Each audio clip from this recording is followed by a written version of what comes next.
Hi everyone, my name is Blanca Ruiz, and this is my presentation on nonverbal communication for Communication 103. And just a small disclaimer before we start, want to apologize for my bed. It looks really weird because it's not attached to the wall. It's just I had some they were working on the wall and I just can't put it back yet, so that's what looks weird. All right, so since we have that aside, we can start with the presentation. My presentation is obviously, like as the instructor stated, it's based on our research paper from last month, and the topic that I chose was paralanguage communication. Paralanguage communication is the communication and based on tone, pitch, and gestures. It could be hand or facial, or body language probably. The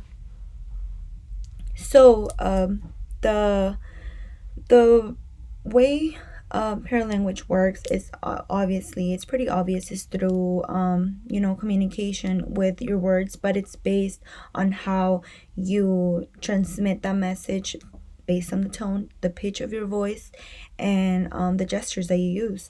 So they will be in order, so we'll try to explain as how they can affect how little kids, babies, learn those gestures or how they react to them, and how us as adults we communicate, and how we also add on the gestures as hands or facial.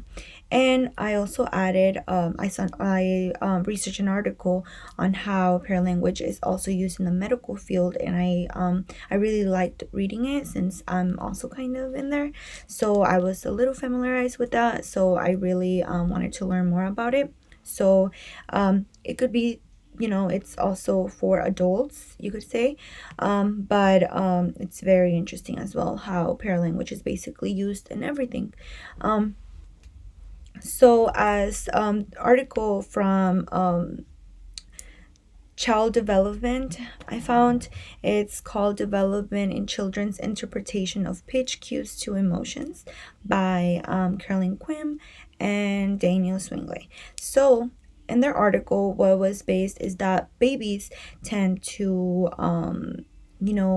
follow more gestures, either facial or the gestures that you use with them. They tend to learn the facial more because infants recognize more of the face gestures that we use, and as they move to toddlers, they also start grasping into them, such as being surprised by something, being scared by something, or really enjoying something. So as a little kid can watch Cocomelon, they tend to be really excited. They'll be like, oh, like super excited. But if they see something scary, they're obviously gonna be scared. Or if they don't see their mom there, or if they see the little kid is crying because their mom is in there, they'll probably start like looking for their mom, also scared. It's that kind of like learning interaction they see, seeing where they're scared, seeing and reacting to it in their life. That's also how mainly babies and slowly move to toddlers, how they interact with paralanguage as well, and of course start learning more within their growing development. Also, as we come to adults, we tend to learn more hand gestures, more sarcastic ways to speak to someone, or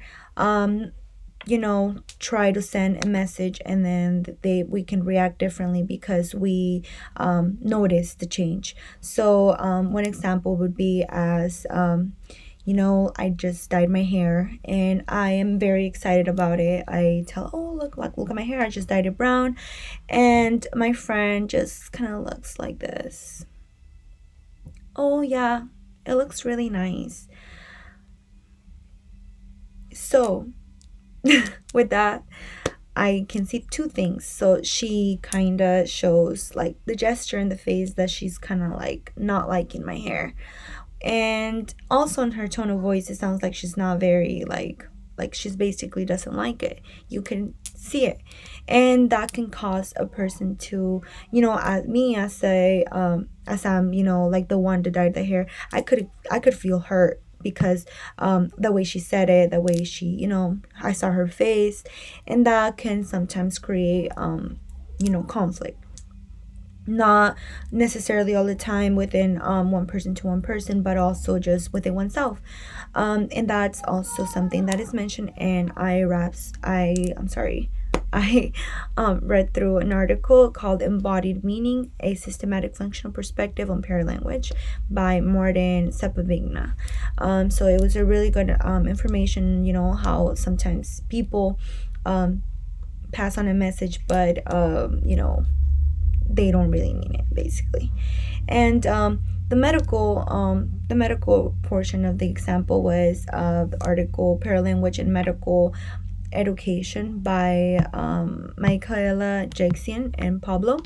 That the article was mainly just stating how some medical professionals sometimes give news to patients that sometimes are not the best, but we have to watch our tone and our voice and our facial expressions not to scare them, not to cause more panic, and of course because we want to be that support system for them. And yeah, basically that's what paralanguage is. That's the best of my knowledge that I could explain. I am so sorry that I couldn't provide for better videos or better editing, but I really like my presentation, and I hope you guys like the way I presented it. Thank you.